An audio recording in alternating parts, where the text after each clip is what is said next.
Hello, I'm Ed Locke with USA Mortgage. Tax season is upon us.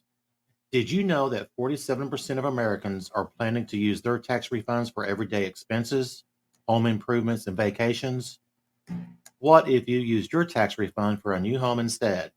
Again, this is Ed Locke with USA Mortgage. Your tax refund can be used towards down payment, closing costs, or paying down existing debt to help get approved. So before you spend that tax refund, let's get together and see how to best utilize those funds to invest in your new home. Call or text me at 502-680-0953. Again, that's 502-680-0953. NMLS ID 448-9008, Das Acquisitions LLC, doing business as USA Mortgage, NMLS ID 227262. This is not a commitment to lend. Additional terms and conditions apply. USA Mortgage is an equal housing lender.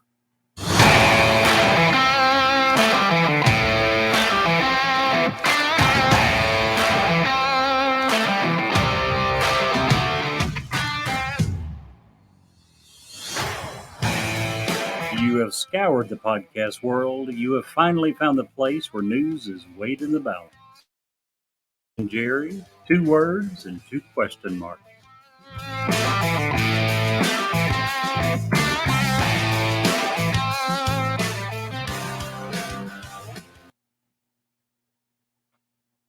Hey, Wednesday. Wing It Wednesday, Jerry. There you go.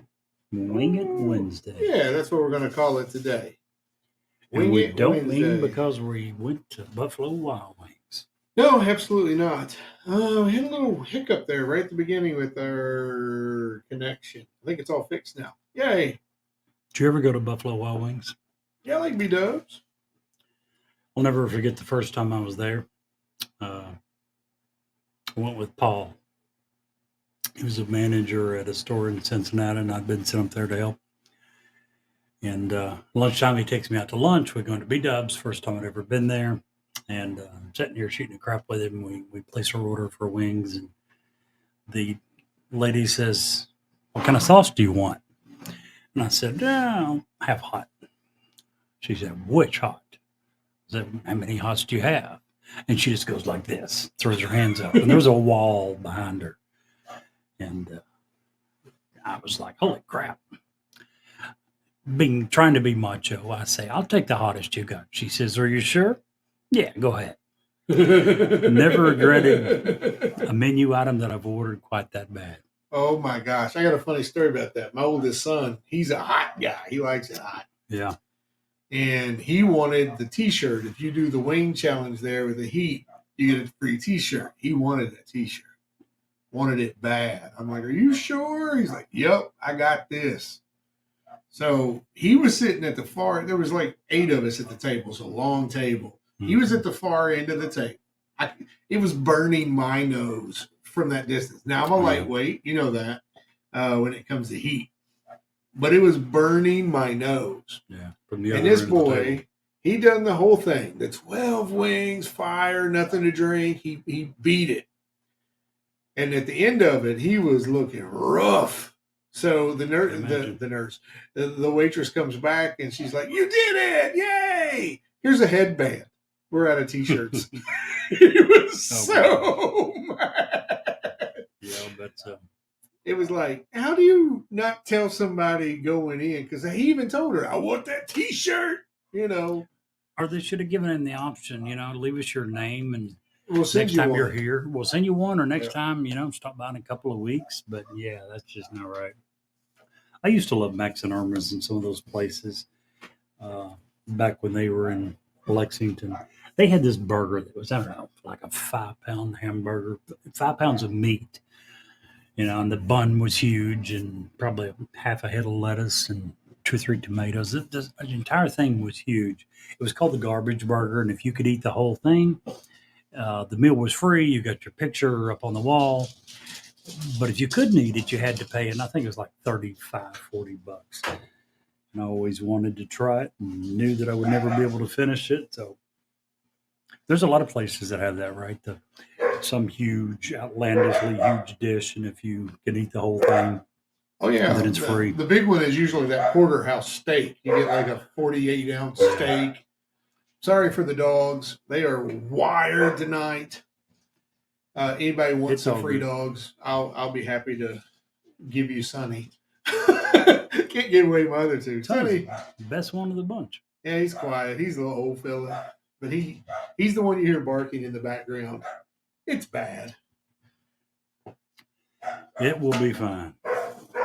For those that are wanting to reach us, you got a couple of ways you can do that. You can email us at newsworthywithsteveandjerry@gmail.com.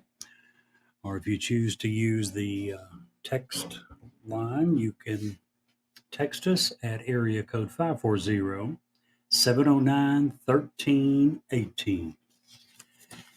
And we would certainly love to hear from more of you guys.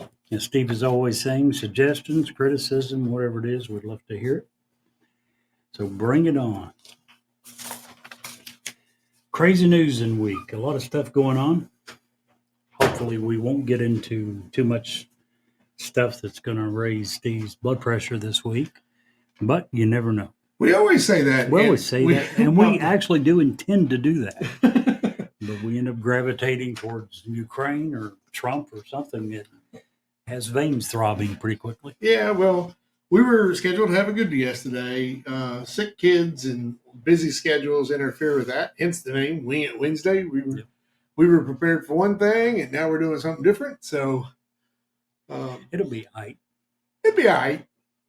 You like Chris Rock? I really, really like what Chris Rock had to say this week. Did you see the show? I did. I think it was when I watched that. I also watched another show that he did. I think 4 or 5 years ago. I think his daughter now is maybe a sophomore in college, and the other one I think she was a freshman in high school. And I think it was I know it was the other one. That was a few years ago, and the other one he mentioned about that he was at Michelle and Barack Obama's final farewell party. And he was there. And at one point, he was talking to Michelle, just Michelle and himself. And of course, at this point, they already know that, Trump has won. Trump's going to be the next president. So he's talking to Michelle, and Michelle's like, I don't know what we're going to do. I'm really worried. And he said he thought about it, and he's like, "You gonna be all right. You be all right." And she turned to him and said, "Chris, I'm talking about the country." He said, "I've never felt so stupid in my entire life." You be all right. Well, you talk about not getting my blood pressure up tonight. I've got one little story that isn't even a news story. It was a post on an Instagram that got my blood fired up today. Like this whole morning, I was angry. And I think when people you look up to and you respect do dumb stuff publicly, Sure. it makes you even more mad, angry. Sure. We'll get into that. Don't let me forget that, though. That's really, really, really important. So, how was your week, Jerry? My week was good. Mochi, glad you're here. Fuzzy, glad you're here. Woohoo! Your week? Dude, I had a closing today. I've been busy. Very nice. I'm taking Friday off, so that's going to be nice. Yeah, always nice. 3-day weekend. Going to go on a long ride. Yeah. Well, no, not really. I work Saturday. I'm a realtor. I work all the time. But so when I do get an opportunity to get away, I usually have to have a phone attached to me just in case something comes up. But I am taking Friday off. I'm going to go for a long drive and just see what's what.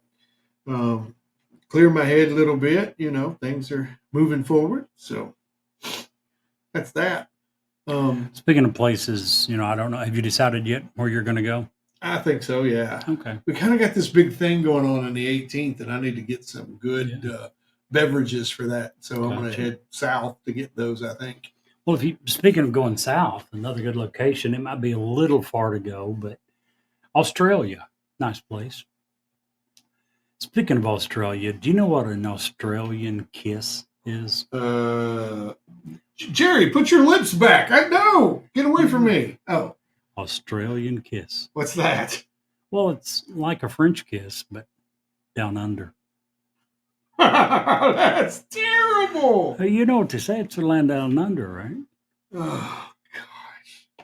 That was a terrible joke. That was a good joke right there. The other joke you had, tell it. Because you got to redeem that. That was terrible. Like, I'm not even giving you credit for that. I'm going to give you another joke because that was that bad. My other joke, Steve didn't have one. I tried to give him one, and this is the one that I was trying to give away. What do you get when you cross an angry sheep and an angry cow? What's that? You get two animals that are in a bad mood. Now, that's a good joke. I don't know. Show of hands. I like the land down under. Oh, geez, boo. What do you have against the land down under? Nothing. Nothing at all. This is a G-rated show. So we can't talk about Australia? oh, yeah, Australia, too many things down there want to kill you. No, thank you. Not interested. Just the land down under. 1 star, not going back. Not that I've ever been. You know, we have, we used to play that, you used to play the game, the TF4 game. And one of our good buddies, Casey, that played that game with us. He's an avid rock climber. Yep. And he told me the other day, something I didn't know, most rock climbers they only do that three seasons out of the year. Really? Yeah. They don't do the fall season. I can see why. Anyway, I absolutely see why. so what's nothing on else? the, Rename it autumn. Yeah, no kidding. So what's on your agenda tonight, Jerry? Anything exciting and wonderful and glorious? No, not really. I just keep telling myself, "You be all right." Yeah, well, you might be. Wow. Have nothing to cover, no topics. But you know what? We be all right. You are hung up today. You're glitching. I love that. I love Chris Rock. Chris Rock just, now obviously we can't share it on here because it's an adult program. We But, could share a lot of it. No, not if we watch the same thing because every other word, we'd be beeping every other word.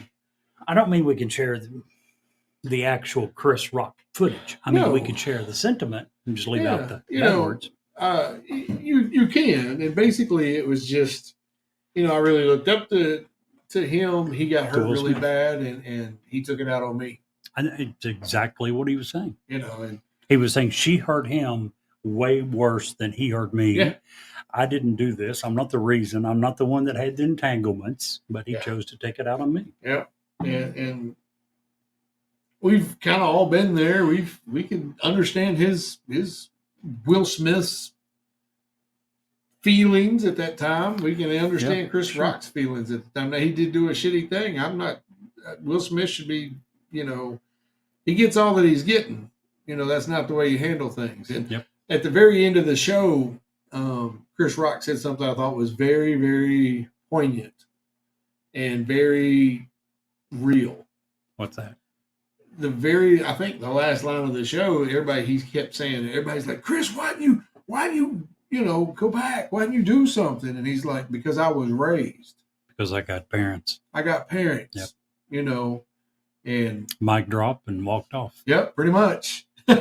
What was the name of the show? Do you remember? I don't. 2 words. Selective outrage, was it not? Oh, yeah, I think so. And if you remember, this was an hour-long show. Yeah. And he didn't get into the Will Smith incident until maybe the last 10 minutes. So he talked quite a bit about selective outrage from early on. But the name, I think, was Do Will. It was, he chose to get outraged at me, and I don't know why, because I'm not the one that had the problem. But yeah, it was a good show. If you have Netflix or you have a chance to watch it, it's well worth it. Just don't let the young kids around. As Steve was saying, there's quite a bit of bad language there. Yeah, well, that's Chris Rock. And that is what it is. But I can empathize with both of them, honestly. I agree. And Will Smith has really isolated himself. Yeah. Because of his actions, because of his inactions. And he's having a real hard time just getting through the day at the moment, I would think. Yep. He's got a new movie out, but I think that was all done pre all of this. I think it was all ready to go pre all of this. But Absolutely hate what he did. It was wrong, blah, blah, blah. But like so many people, other people, I believe in second chances, and I think he's probably been punished enough. So I hope the media and industry people begin to lighten up on him. I do think Chris or Will Smith has suffered a lot. And he was a great actor. You know, he's got a ton of good movies out there. one of my favorite. Yep. I love Independence Day. Oh, yeah. By far one of my, it's in my top 5. And I have a rotating top 5. It's always in my top 5. Welcome to Earth. Favorite line ever. All right. So let's get into the show here. Let's do it. Let's do it too. Let's do it. All right. So I'm going to start today, so I don't want to forget where I was going to go with my selective outrage. So today, as a result of the Lamar Jackson contract dispute. Now, if you're not an NFL fan, Lamar Jackson used to be a quarterback here in Louisville. Was a good quarterback for the most part. He was way too skinny coming out of college, so he had to bulk up quite a bit. And then sorry. No, you're fine. I have no idea where you're going with this. I saw Okay. the headline Yeah. and didn't read it. I thought he just, from what little I read, I thought he just sounded like they put a tag on him. They put a restrictive franchise tag. Which means he can't be traded, whatever. No, the one that they put on him means that they give him permission to talk to other teams. Okay. And the minimums, I think, to begin the conversation are 2 first-round picks. Okay. And they have the right to match any offer. So the Ravens have that right. But was there not a guaranteed amount given to him with this tag? Yeah, I mean, thought it's it's something stupid, about 34 million or something like that. Right. Something stupid, 34 million. Well, to them it is. Sad. For me, that I'll never make that my entire Okay. life. He's going to get that for playing 7 or 8 games of football. No, What- not half season. Yes. They get $68 million. No, he simply doesn't last a whole season, which is getting to be where Gotcha. that's getting to where I'm going today. And I'm going to pull up the Instagram here because I want to get it right. Is this the one that pissed you off this Yes. morning?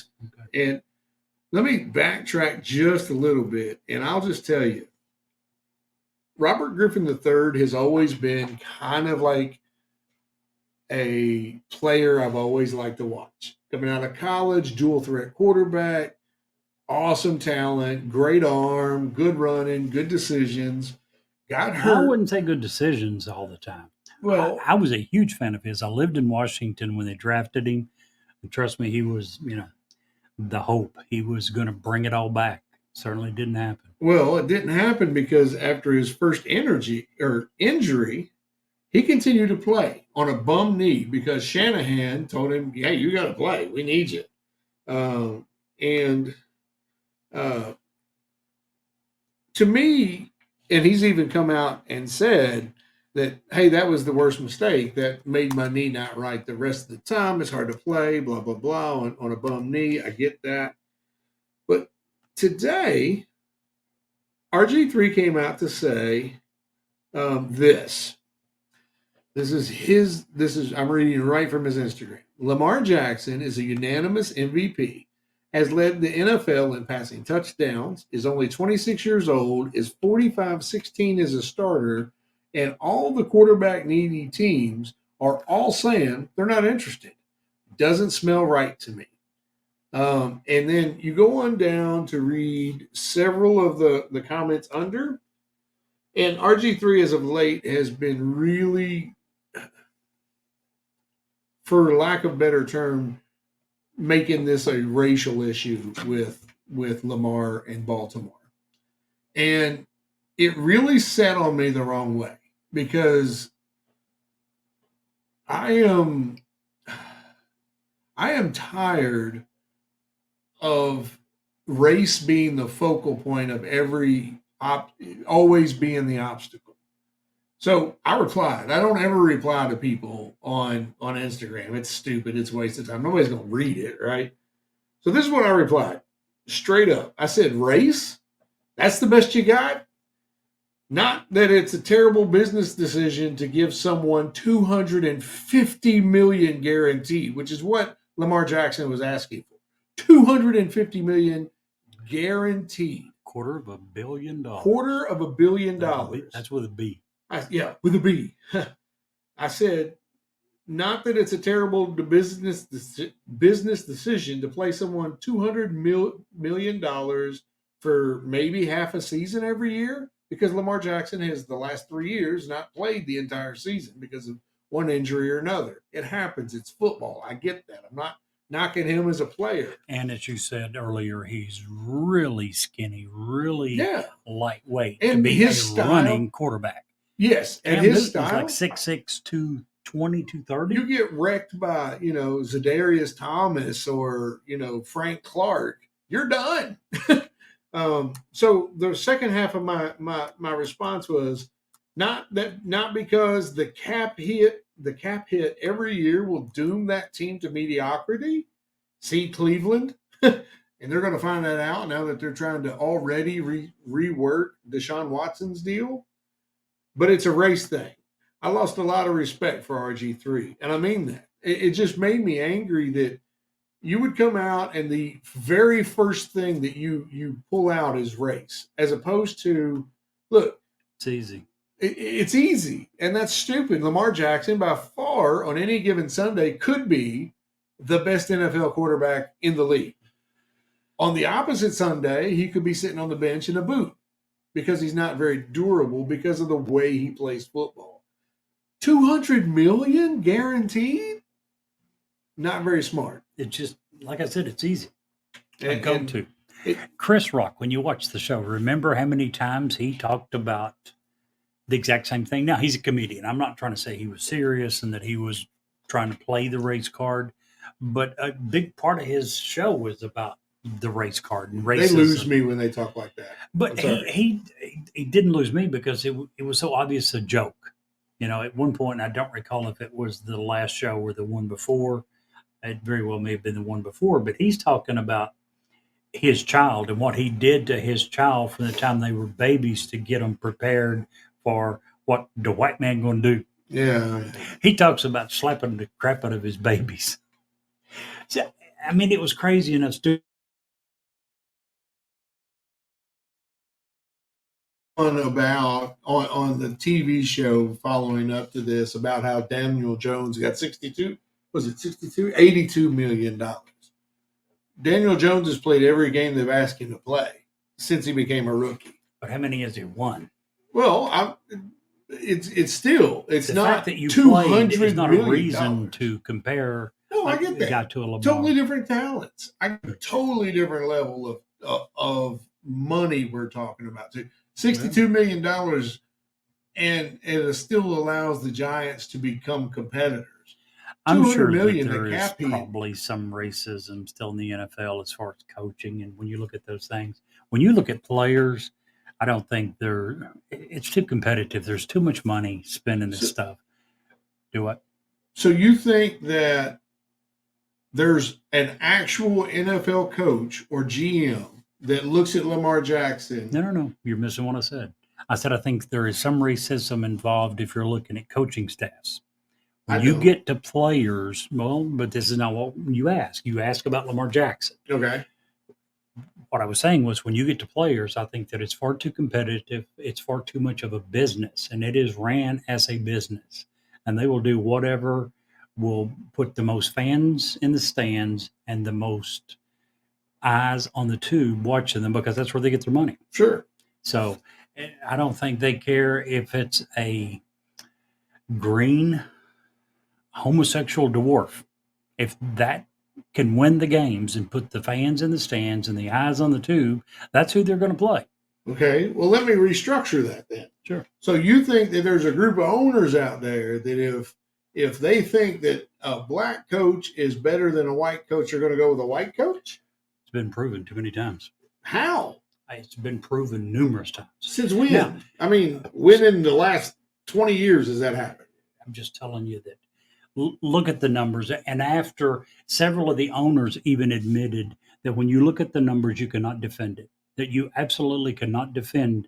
And this has been talked about by several owners, and they are, and for the last, I don't know, 8, 10 years, probably been making serious steps to try to fix that. But in the last 20 years, there have been numerous owners that have admitted the NFL historically had a huge problem with wanting to hire white staff for coaching. Okay. Well, those people to me are all ridiculous. It just blows me away. If you were willing to, without looking up any facts, automatically write off anyone who said that, I'm sorry, bud, but you're ridiculous. Because If you have, you won't even look at the facts. You won't even look at I what didn't say the that. owners. No, I said if they believe that, then you think they're ridiculous. if they believe that hiring black coaches is a bad thing, then they are ridiculous. That's what I said. Okay. Why did you look at me like that? I just explained that several coaches had said that that was a problem in the NFL, and you said that's ridiculous. And I mean that. If there's an owner I took out it to there, me that you thought that it was ridiculous they were saying that. no, I now understand that you're saying that it's ridiculous that they feel that feel that way. Prime example, and I'm going to butcher his name. I always do. Eric Bieniemy just took a job as OC at Washington, the Commanders. I can't say any better than you. The whole gig for this racism thing in coaching has been Eric Bieniemy. Oh, he's a terrible. He should have been a head coach 10 years ago. Well, if you ask any GM that's ever interviewed him, he's a terrible interview. He's not called, and we're going to find out in Washington. The entire time he's been in Kansas City, he's worked with the staff on field, but he didn't call any plays for Kansas City. As an offensive coordinator, Andy Reid called all the plays. And they've pointed to him multiple times. Well, there you go, there you go, there you go. Brian Flores. This guy is a guy that just drives me insane. I don't even know why he's still in the league, to be blunt. Head coaching in Miami, does okay, does a fine job, butts head with the owner. Okay, that's your employer. I don't care if you're white, purple, or black. You start doing that, that's going to create friction. And people typically don't want to keep friction people around. And then turns around and sues them saying it was all racism. And whether it was or not, I don't know. Wasn't there. It's a card to play. It is. And it just really, really bothers me. And I just got to bring that up. Hey, Double's here. I just feel like. Do you remember Warren Moon? Oh, yeah, I love Warren Moon. He was one of, I'm thinking the first, probably not, but he was one of the first.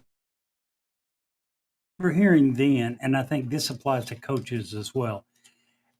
The thinking back then was even long after blacks had established themselves as being very predominant in the NFL, in all athletics. When you look at guys like Jim Brown, it's, which had come along way before, it would be extremely hard to argue that the blacks had not become dominant. But what it took much longer to happen in the NFL was to believe that blacks were intelligent enough. And that was many of the coaches said at the time that they didn't think that blacks were intelligent enough to be quarterbacks. Stupid. It is. Now, also a proven fact that we're pretty much over it, but it took several more years for the owners to get to the point where they said, okay, they're even smart enough to be head coaches and offensive coordinators. Yeah, it's just ridiculous. It is. It's ridiculous. I don't know the answer to racism, but I want to tell you, you said when we were having dinner tonight, you had a story that I'd never heard before, and it makes so much sense. Because in my opinion, in my mind, the establishment, regardless of the establishment, whatever your definition of the establishment is, for me, typically it's government because I'm a political junkie. The one thing that scares them more than anything is that we can unite beyond race, that we actually do judge people by the content of our character. Story. Yeah, so that story, because it makes so much sense, and I say that because if you go to a playground and there's white kids and there's Mexican kids and there's black kids and there's Japanese kids and there's South American kids, they're all playing and they don't care what color they are. Yep. And here we are as adults being dumb and then taking that amount of dumb and teaching it to those children. Sad. Shame on us. Sorry. So please tell that Absolutely story sad. because I've never heard it before. It's a good story. Neither had I. And it was attributed in the article that I read to Mark Twain. I did a little bit of research and found out that that is either not true or highly controversial. They don't know that he was the first. He did write about it, but there was other people about the same time and maybe even some before. But anyway, the ant story. The ant story is if you take 100 black ants and you take 100 red fire ants and you put them in a jar, they will peacefully coexist. But if you shake the holy crap out of that jar and then you turn the jar over and you dump it out, they'll fight to the death. Because at that point, the red ants think the black ants are the enemy and vice versa. What neither one of them realize is that neither one of them is the enemy. It's the guy shaking the jar. So the question that we really should be asking is who's shaking the jar? It doesn't matter really what the conversation is. If it's conservatives versus liberals, if it's whites versus blacks, if it's men versus women, it doesn't matter. There's always somebody that wants to shake the jar. And the question we should be asking in most cases isn't, why are you my enemy? It's who's shaking the freaking jar. Right, absolutely. And I think that humans, regardless of where you're at in the world, the United States, within the United States, we have to ask that question. If you're a North Korean in North Korea, you have to ask that question. Speaking of North Koreans, they are calling this food shortage that they're about to have. It's heartbreaking because in today's world, nations shouldn't starve. Yep. We're sending, and I'm going to throw it out there, 150 billion to Ukraine for war, and they're starving people that they're talking like a percentage, like 15, 20, 25% of their population could starve to death because of their nuclear war program, their nuclear weapons program. That's basically part of it.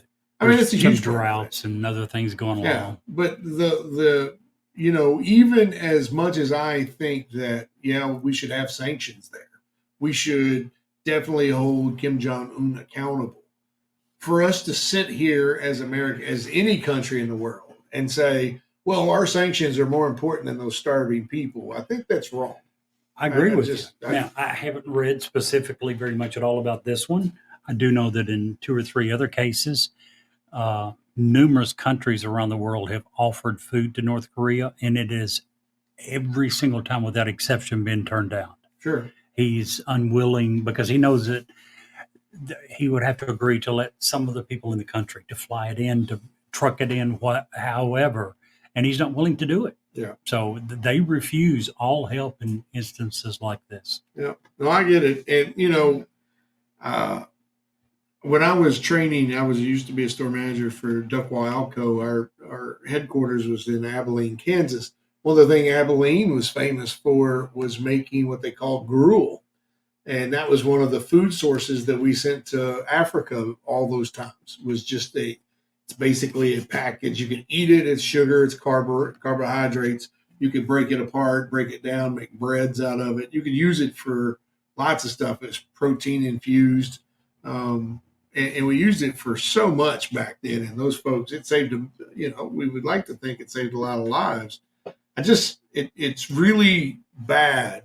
And now they're talking about the leadership in North Korea is starting to shift. And there may be issues there because he's had his daughter out in public more, and she's like 12. But his sister's also been out more in public. She's the one to worry about. She's, by all intents, everything that I've ever heard about her, she is way more serious than Kim Jong-un ever. But anyway, I didn't mean to get into that. That really bothered all the way back. Let's just take it all the way back real quick to RG3. It really bothered me that they think that is a race issue. And I don't think that it is. I think it's a business issue. Look, Baltimore wants to pay him a fair wage. And this is a way that they can see what the market would bring for him.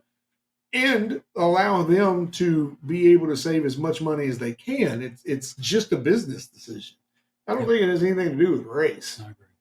Anywho, so what you think? More or less. I'll tell you what I think. I think it's time for a commercial. Absolutely. Hi, I'm Ed Locke with USA Mortgage. Here at USA Mortgage, we view you as customer for life. That means we are with you every step of your journey to help before, during, and well after you move into your new home. Home buying can be stressful, but we are here to make the process easy. I know drive and determination with my very talented team here at USA Mortgage will make for some incredible things. You can expect to receive great customer service from me with many customized options tailored to your financial goals and needs. So if you're looking to cruise into a new home or refinance, I can be the driver that gets you there. Call or text me at 502-680-0953 to find out how to get approved. MLS ID 448908, that's Acquisition LLC, doing business as USA Mortgage, NMLS ID 227262. This is not a commitment to lend. Additional terms and conditions apply. USA Mortgage is an equal housing opportunity. Ed Locke, international man of mystery, mortgage originator extraordinaire. And he gets his haircut Absolutely. at the same place I do. So he's got great hair, like you, Jerry. You're welcome. You know, I can't wait till we actually have video. We're a couple of months now. I'm getting excited about video. So they can see my bald head. Oh, well, you know, I think that when I make it look good. I know. You tell me all the time. I just think that when they get the visuals of what's going on here, when they can see the looks that you give me, like a minute ago when you thought I was trying to be racist, you look so disappointed in me. I was like, what is he thinking I'm saying? I admit, I took that the wrong way. But according to what you've said for years, once we get video, we're gonna be like Joe Rogan-esque. We're gonna have like hundreds of millions of listeners. Have you heard of the new thing they're trying to start? What's that? The slap fighting. Oh, I've seen that. That's so stupid. That's what Joe Rogan and a bunch of the UFC guys are trying to get going. I've seen it. Read an article. He Women says too. It's the next big thing. I think I just don't understand. I don't get why you're going to risk injury to stand there and I couldn't do it. I couldn't do it. I'm sorry. Speaking of fighting and stuff, we have a fellow podcast group and a former wrestler that I've wrestled with, Larry D. His family literally lost everything a couple of days ago in a fire. Lost everything. They had a podcast and they were doing wrestling. He's a mover shaker. Been on Impact Wrestling, TNA. He's wrestled all over the world. Larry D's hand is the size of this freaking laptop. I kid you not, huge. Favorite Larry D story, and I'm going to go down there and hopefully get to see them soon. But my favorite Larry D story is we were wrestling. For those of you who don't know, I used to be a professional wrestler for a few years, but we were wrestling, and that particular night I was wrestling and being a referee because sometimes in the small things, that's what you had to do, right? Mm-hmm. So we were back there in the back, and Larry's like, I'm going to go up on the top rope, and I'm going to jump off and try to hit him. He's going to be laying there, but you're going to walk in front of him and catch me. And I'm like, I'm going to what? He said, yeah, you're going to walk in front of me and catch me. And I'm like, Larry. And at the time, he slimmed down a lot. At the time, now, this is a 350-pound dude coming off the top rope. Larry's a big dude. I was like, are you serious? He's like, yeah. And then you're just going to roll out of the ring because you're going to be dead. And I'm like, that's the second half of that. Yep. So we get to the match. The guy's laying there. Larry runs up, jumps off the top, and just looks like he completely obliterates me. I mean, you can see maybe my feet Sure. sticking out from underneath him. And but he's such a good worker, good smooth guy. But good people. Please keep Larry and his wife in your prayers and their son as they are trying to Absolutely. rebuild from a terrible, terrible house fire. Anyway, I just want to throw that out there. Sorry. You know, so many times we think we have it bad and we start playing the poor me card. It's really not hard to find a lot of people that have it a lot worse. Yeah. And if you want to start feeling better about your situation, there's you know, that'll is a good way to put it in perspective. Take a look around and see how truly hard some people have it, and maybe decide to help a few of them. Yeah. I mean, it doesn't take much. You know, and just because you only have $10 to spare, that might be the difference in a car payment that you didn't know anything Sure. about, you know, or some other kind of bill. I mean, that's you know, it adds up. They've often said that. So Very true. anyway, do we want to get into the new videos, or we want to wait on that? What new videos? The Tucker Carlson videos. We want to wait on that because Uh, my blood pressure's kind of even keeled. well, if now. we're I think going we to should go probably into stay it, there. let's go into all of it. Yeah. The videos that you're talking about is Well, I don't when think they're McCarthy. connected. Well, they really are. It's coming out at the exact same time. They're not connected directly. But you're talking about the videos that McCarthy gave Fox. Was it Fox or just Tucker Carl? I think it was directly to Tucker, right? Yeah, probably. He gave Tucker Carlson, how many was it? Was it like 25,000 hours 40. of video? But part of it had previously been released, I think. It was a lot. It was maybe 25,000 or more hours of previously unreleased video of the Capitol, the riots in the Capitol. Sure, let's go into it. What better time? Well, speaking of time, that's why I'm asking. We don't have a lot of time left. That's why I wanted to. Maybe we should hold off on that a little bit. If you want. Huh? If you want. Yeah, let's hold It's up off to you. because that way we have. I think it's one of those things that's still developing, and I don't want to come on record and being wrong about everything. Well, if you go with what Tucker is telling, you're going to be very wrong. He's cherry picked and he's found Tucker is trying to minimize, and that's why McCarthy gave him, exclusive access to this video. There's a reason why he didn't give, 25,000 hours of previously unseen video to MSNBC or someone like that. He gave it to someone that he thought would be friendly.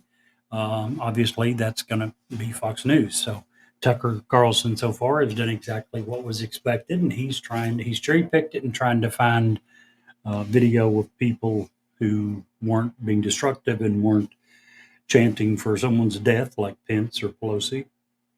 But yeah, I mean, it's pretty much what everyone thought it would be.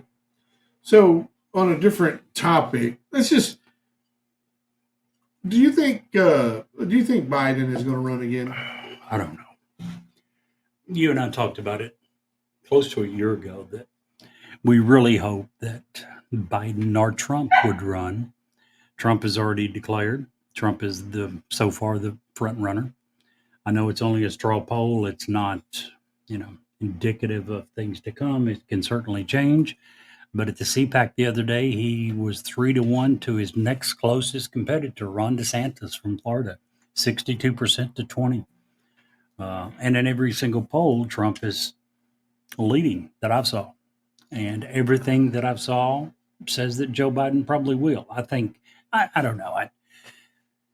At that age, in the shape that he's in, mentally, physically, I don't think the Democrats want him to run. I don't think anybody wants. And I don't think the Democrats want Kamala Harris anywhere near it either. Well, you don't hear her being mentioned, or I have. No, not at all. Not I also at all. don't think most Republicans want Donald Trump to run. Oh, hell But no. he still is. I think, well, it comes down, the Donald Trump thing is such a what's the word? It's so unique. He touches. By unique, he means dangerous, stupid, crazy. No. Not I mean, like how he has enamored so many people to become so ferociously loyal to him. Yeah. That's a unique thing in politics. You don't get that every day. very much. You know, and I think that scares the mainstream politicians a lot, with good reason. But I don't know that that scares them. I think what scares them is a lot of things he didn't say. One thing that scares them was when he, early on, I think it was before he was elected, he went on air and was talking about exactly what you just mentioned. And he said, if I went into the street in New York City and shot someone in front of the media, in front of the press, these people would still support me. So, yeah, Donald Trump realized that these people weren't going to turn their back on him early on, and certainly capitalized on that. you see, Eddie just came in and she looked at us like, "What y'all doing?" And then just turned around and left. This is boring. I'm leaving. Yeah, you're not rubbing me enough. But that being said, and I get that, and he said that. But here's the other part of that. You know why our shows, we didn't turn our light on today. We're not on the air. How failed. We are now. Now we are. Much better. But the one thing I liked about his presidency, and the one thing I liked badly, it shakes status quo politicians to the core. Now, I never voted for Trump. You know that. Won't vote for him if he runs again, and he is. As it is right now, of the people that are thought to be running on the Republican side, I'd have to say DeSantis is probably where my vote would fall if we had to vote for today. I would go with Nikki Haley. Yeah, but I don't think she has a shot. So, do you think Ron DeSantis does? Yes, I do. I think he very much does. He is a super smart guy. He's very inflammatory, though. Oh yeah, What and Republicans? My point is, after Trump, what they need is someone like Nikki Haley to calm things down, to bring a breath of fresh air and adult voice into the room. Okay. And DeSantis doesn't do that. DeSantis has got too many things that is, like it or not, he's going to go off the deep end on some things that the overall population is not going to be in favor of. I get that. But when you say Nikki Haley is going to calm things down, do you say that in terms of going back to status quo?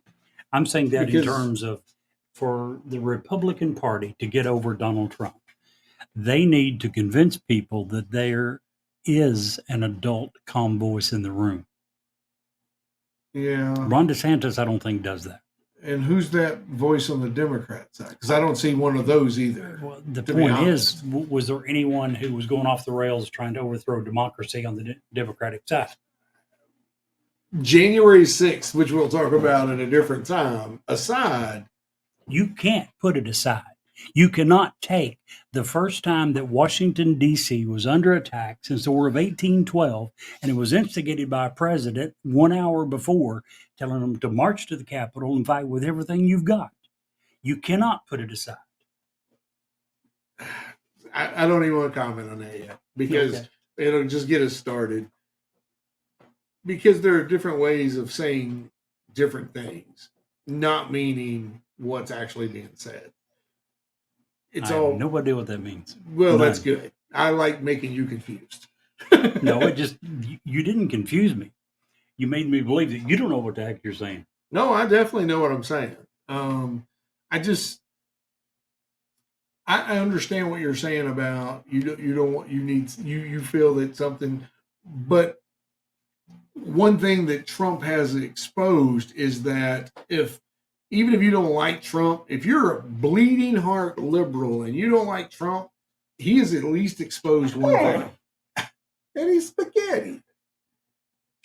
Go. The one thing that he's exposed is that the Republicans or the Democrats, they don't give a hot shit about any of us. All they care about is power. And when he was even making those statements, if he was even trying to say, oh, I'm going to do this to curb your power, that's when they all got really fired up about it. And I'm not saying Trump's a good guy. I never voted for him, don't like him. But he did expose some things that a lot of people said, aha. When everybody, and it's like I told you earlier with the Tucker Carlson stuff, when all of Washington is against you, you're either way off the ranch or you're getting really close to home. So, and I think that Trump did that in some respects. But I think that Trump did a lot of good things in some respects. I think one of the best things that he did was he let Americans believe you don't have to be a lifelong politician to be able to do this job. no, just have to be a billionaire. That helped. Yeah, That certainly helped. that's The one billionaire that I wanted to win never did, Ross Perot. Yeah, yeah. Well, Ross Going back a few actually years. probably had the best opportunity as a third party candidate until he quit the first time, and then he came back, and that killed his campaign.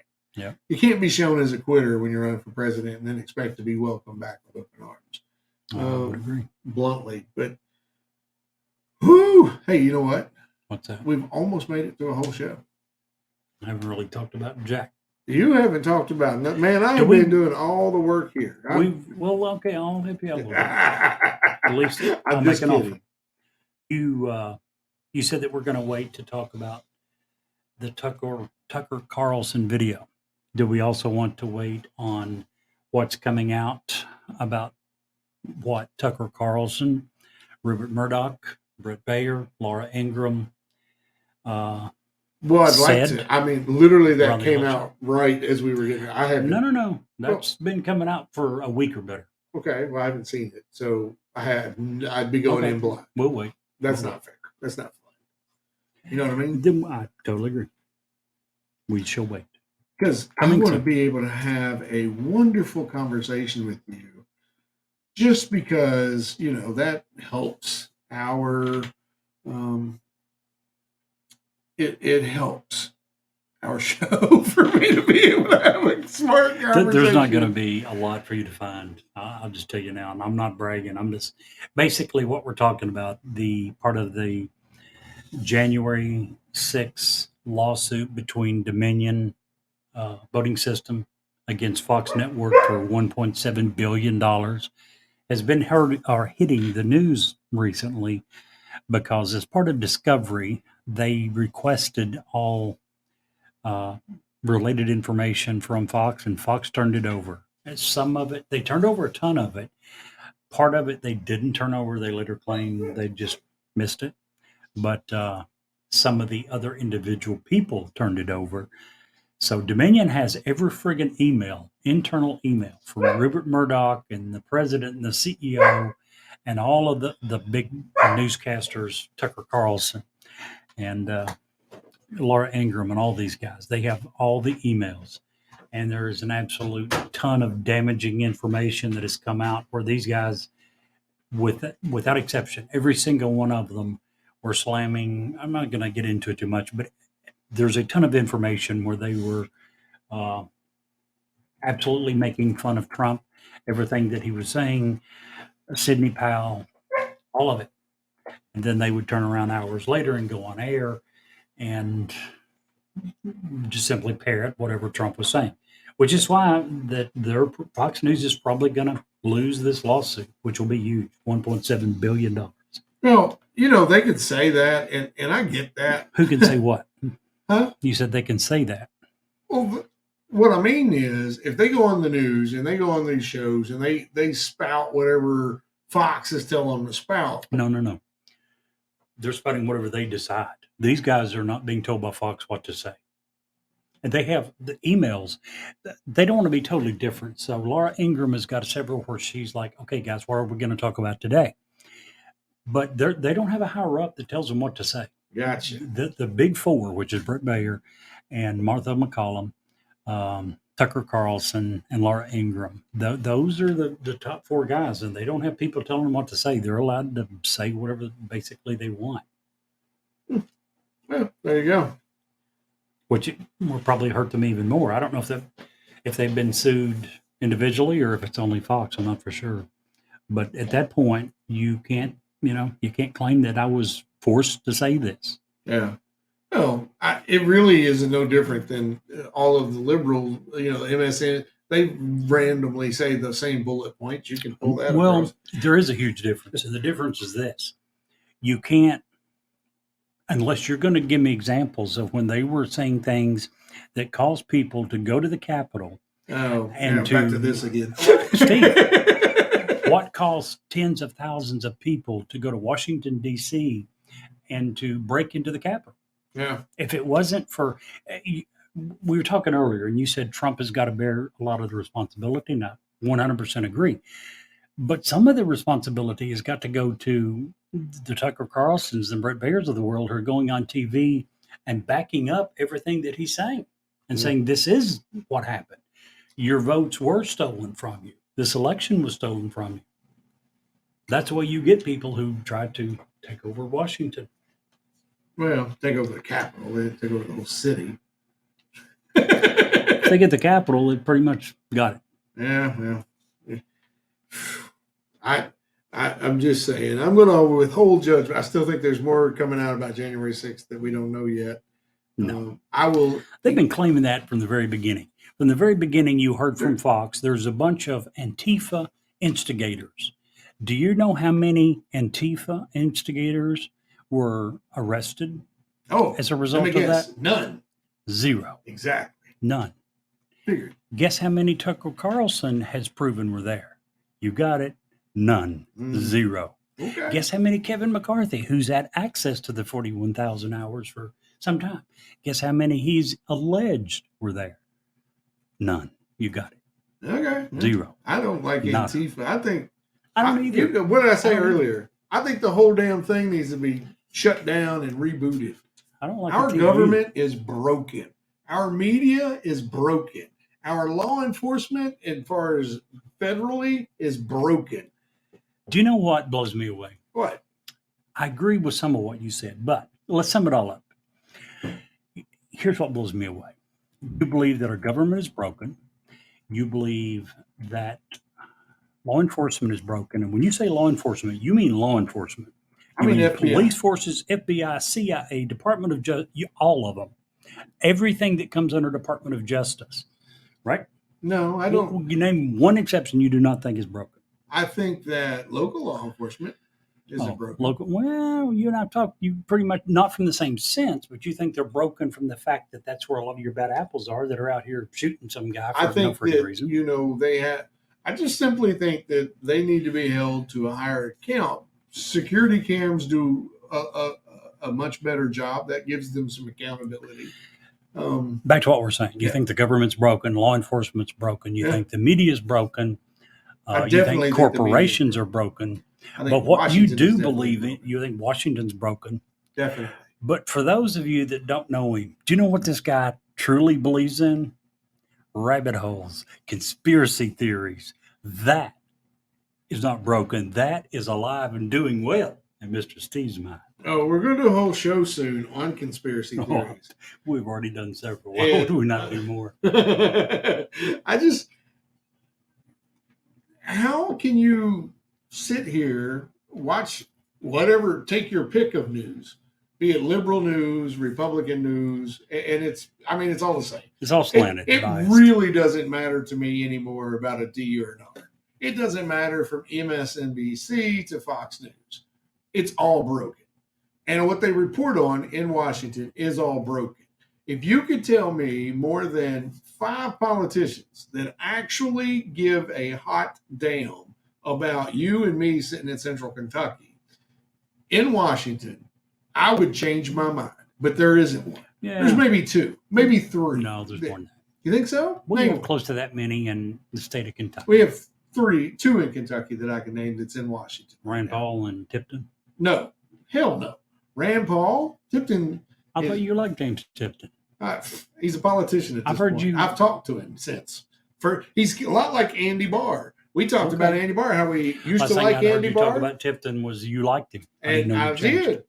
And then the second time I talked to him, it was all bullet points. And no, you're not here for me. You're here for you now. I just thought there was Your job, regardless of what position you're running, to go to Washington is to go there to represent me, but you don't have time to talk to me. He is very physically conservative. That I will say I do like about him.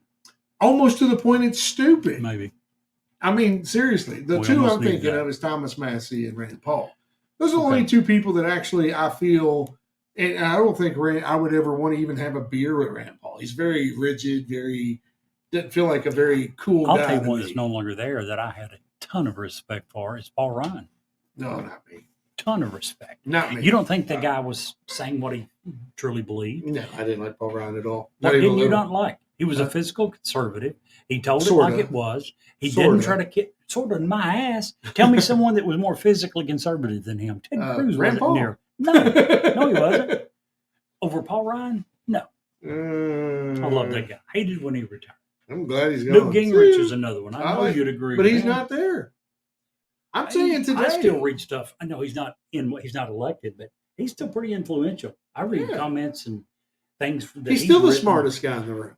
He's still writing a lot of stuff. He's pretty involved. Yeah, and he will always, until the day he passes, will always probably be one of the smartest guys in the room. But I'm talking about people in Washington right now, regardless of the letter, that actually cares about the people they represent. You know, Well, we've talked. Manchin probably is one. Manchin Tulsi would be Gabbard one. is probably one. What's his name? The old guy about to fall over. Not Biden, the other one. Bernie Sanders. Bernie Sanders. Well, he didn't care about his people. Yes, he does. No, he doesn't. Bull crap. He cares cares probably more about than his anyone, ideology. which he thinks will what help everybody. No, will help him get reelected. That's Bull the crap. difference to me. Look at that guy. That's not the life he's lived. That's not, I mean, he yeah, truly him and his believes 6 in what he mansions. says. No, he's stupid. He's what, 6 mansions? Yeah. He doesn't have 6 mansions. Where'd He you get has this? 3, I think. Oh, you just decided to be like the rest of the media and Absolutely. artificially If they begin can do it, inflating? why can I do it? I'm going to look at that real quick. You keep talking. I'm pretty sure he has one home that's worth maybe $1 million. I don't think he has 3 mansions. 3 houses. And what are they worth? I don't know. Don't care. He has one that's quite big. $575,000 is the lightest one, the cheapest one. That's a mansion. Not here. I mean, it depends on where you live. Oh, really? We live in Cynthia, central Kentucky. Here, that's You've a nice told house. me about, if I'm not mistaken, That's a nice house. would you call it a mansion? No. Oh. So where is he from? Connecticut? I don't know. Connecticut or Somewhere Connecticut, I think. Northeast.